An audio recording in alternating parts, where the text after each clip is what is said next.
యుద్ధం పేరు చెప్పి వంట నూనె కేజీ 40 రూపాయలు ఇప్పటికే పెంచేసినారు.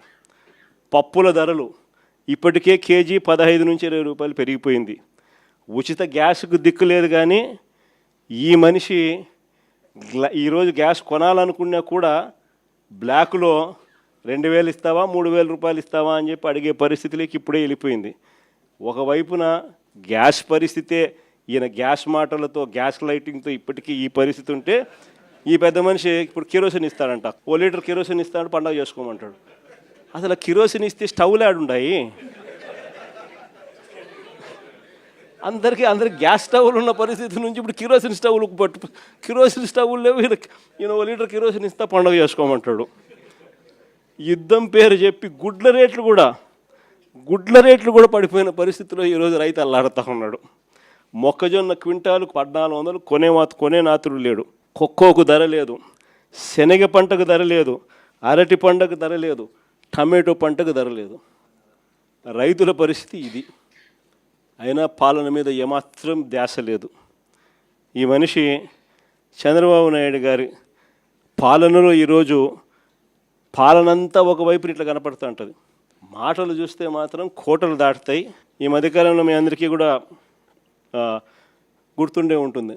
మిట్టల్ స్టీల్ అని చెప్పి, నక్కపల్లిలో మిట్టల్ స్టీల్ అని చెప్పి ఆయనేది ఇచ్చినట్టుగా దానికి బిల్డప్ ఇస్తూ, దానికి ఒక అడ్వర్టైజ్మెంట్ ఇస్తూ దానికి ఈ మధ్యకాలంలో పెట్టాడు.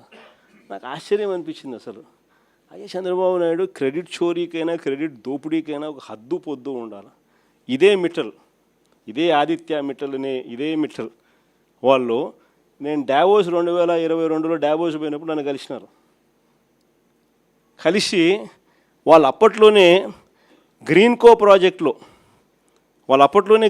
ప్రాజెక్టులో దాదాపుగా 4800 కోట్ల రూపాయలు కర్నూలులో కడతా ఉన్న పంప్ స్టోరేజ్ ప్రాజెక్టులో భాగం తీసుకొని గ్రీన్కోలో 4800 కోట్ల రూపాయలు పెట్టుబడులు పెట్టడానికి ఆ రోజుల్లో డావోస్లో అప్పుడే నా సమక్షంలోనే అవగాహన కుదిరింది. అది కాక అప్పట్లోనే ఎస్ఆర్ స్టీల్ వీళ్ళు కొనుగోలు చేసి దాంట్లో ఎక్స్పాన్షన్ కూడా పోతూ 1000 కోట్ల రూపాయలు పెట్టుబడి పెట్టేదానికి కూడా ఆ రోజే నా సమక్షంలోనే అది కూడా జరిగింది. ఇది కాక వీళ్ళను కొత్త స్టీల్ ప్లాంట్ పెట్టడానికి అడుగులు ముందుకు వేయండి అని చెప్పి ఆహ్వానించింది నేను.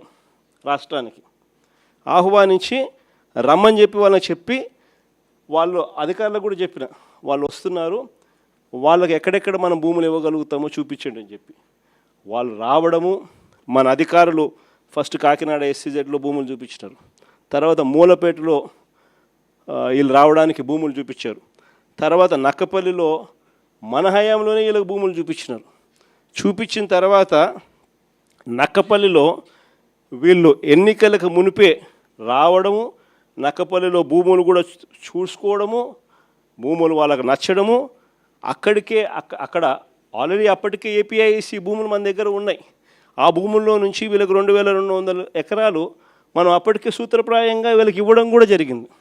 సూత్రప్రాయంగా ఇచ్చేదానికి అడుగులు ముందుకు కూడా వేశాం. ఈ లోపల ఎన్నికల కోడ్ వచ్చింది. ఇది జరిగింది. ఇక్కడ చూస్తే ఎన్నికలు అయిపోయిన తర్వాత చంద్రబాబు నాయుడు గారు మనం అంత దూరం తీసుకొచ్చిన ప్రక్రియను ముందుకు తీసుకుపోయినాడు. అంతే ఈయన చేసింది. ఓ జూమ్ కాల్ పెట్టుకున్నాడు, మాట్లాడినాడు, అంతే. ఇప్పుడు చూస్తే పేపర్ చూస్తే ఏమనిపిస్తుంది, అసలు మిట్టల్ అనేవాడు చంద్రబాబు నాయుడు సుందర ముఖార విందాన్ని చూసి వచ్చినట్టుగా బిల్డప్. ఆ గూగుల్ కూడా అంతే. అప్పుడు కూడా అంతే. అదాన్ని తీసుకొచ్చింది మనం, గూగుల్ను తీసుకొచ్చింది మనం. ఏదన్నా చూసుకో. చివరికి ఆశ్చర్యం కలిగించే విషయం ఏమిటనంటే, ఇదే నక్కపల్లిలో 2023లోనే మనకు బల్క్ డ్రగ్ పార్కు 13 రాష్ట్రాలతో మనం పోటీపడి కేంద్ర ప్రభుత్వం కూడా బల్క్ డ్రగ్ పార్కు కట్టడానికి సహాయ సహకారాలు అందించేందుకు 1000 కోట్ల రూపాయల డబ్బులు కూడా ఇచ్చేందుకు కూడా ముందుకు వచ్చి వాళ్ళు అడుగులు ముందుకు వేసినారు 2023లోనే. మనకు అది నక్కపల్లిలో దానికి సంబంధించిన ల్యాండ్ కూడా వాళ్ళకు చూపించి 13 రాష్ట్రాలతో పోటీపడి మనం బల్క్ డ్రగ్ పార్క్ కూడా తీసుకొచ్చినాం రాష్ట్రానికి. ఇప్పటికీ 2023లో పార్క్ తీసుకొచ్చినాము. ఇప్పుడు చంద్రబాబు నాయుడు వచ్చి 2 సంవత్సరాలు అయిపోయింది. ఇప్పటికీ ఆ బల్క్ డ్రగ్ పార్కు అడుగులు ముందుకు పడ్డంలా. కొన్ని లక్షల కోట్ల పెట్టుబడులు, కొన్ని వేల ఉద్యోగాలు కార్యక్రమం దానివల్ల జరుగుతుంది. అట్లాంటిది అక్కడ కూడా అడుగులు ముందుకు వేయడంలా వెనక్కి పోయింది. దాన్ని మళ్ళీ కాంప్లికేట్ చేస్తూ అక్కడ ఉన్న ల్యాండ్ సరిపోతుంది, ఆ ల్యాండ్ సరిపోదని చెప్పి ఇంకా ఎక్కువ ల్యాండ్ కావాలని చెప్పి ఇంకా అడుగులు ముందుకు వేసినారు. వేసేసరికి కథ రివర్స్ అయింది.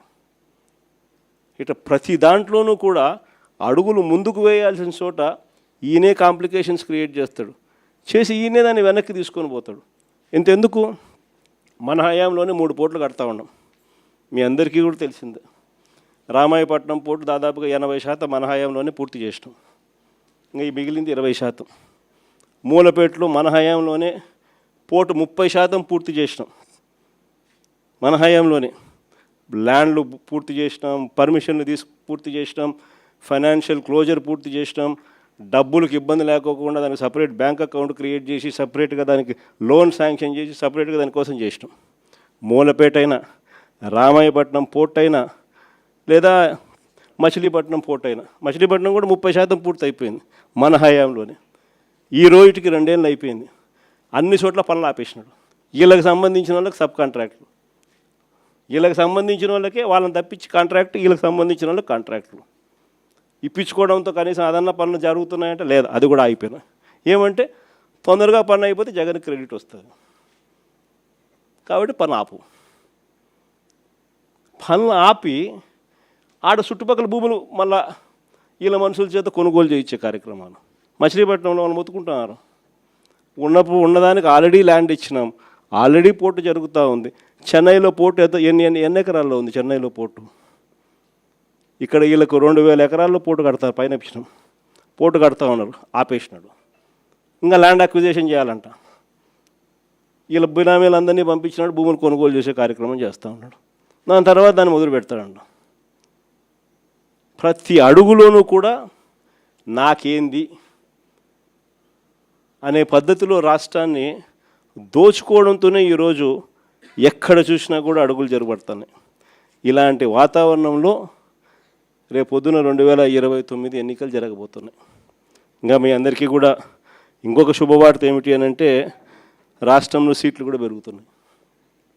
175 కాస్త 263 స్థానాలకు ఏకంగా 50% పెంచి 263 స్థానాలకు పోతున్నాం. పార్లమెంటు స్థానాలు కూడా 25 నుంచి ఏకంగా 38 స్థానాలకు పార్లమెంటు స్థానాలు కూడా పెరుగుతూ ఉన్నాయి. ఎస్సీ ఎస్టీ రిజర్వ్డ్ సీట్లు కూడా 50% పెరుగుతున్నాయి. మహిళలకు 33% పూర్తిగా ఒక చట్టం ప్రకారం ఒక హక్కుగా ఈరోజు మహిళలకు 88 అసెంబ్లీలో 88 సీట్లు, పార్లమెంట్లో 13 సీట్లు ఈరోజు మహిళలకే ఈరోజు అందుబాటులోకి వచ్చే కార్యక్రమం జరుగుతూ ఉంది. ఇది నిజంగా మహిళా అభ్యున్నతికి మనము ఆ టైంలో మన గవర్నమెంట్ ఉన్నప్పుడు మనం ఏకంగా చట్టం చేసి 50% రిజర్వేషన్లు మహిళలకు లోకల్ బాడీస్లోను, మహిళలకు నామినేటెడ్ పదవుల్లోనూ, మహిళలకు నామినేషన్ మీద ఇచ్చే కాంట్రాక్టుల్లోనూ, టెంపుల్ కమిటీస్లోనూ మహిళలకు ఏకంగా చట్టం చేసి 50% మనం రిజర్వేషన్లు కల్పించిన దానికి ఒక అడుగు ముందుకు వేస్తూ మహిళలకు 33% రిజర్వేషన్స్ ఇస్తూ ఏకంగా ఈరోజు 2029లో మహిళలకు మరిన్ని సీట్లు, మరింత ఎంపవర్మెంటు మహిళలకు కూడా జరగబోతూ ఉంది.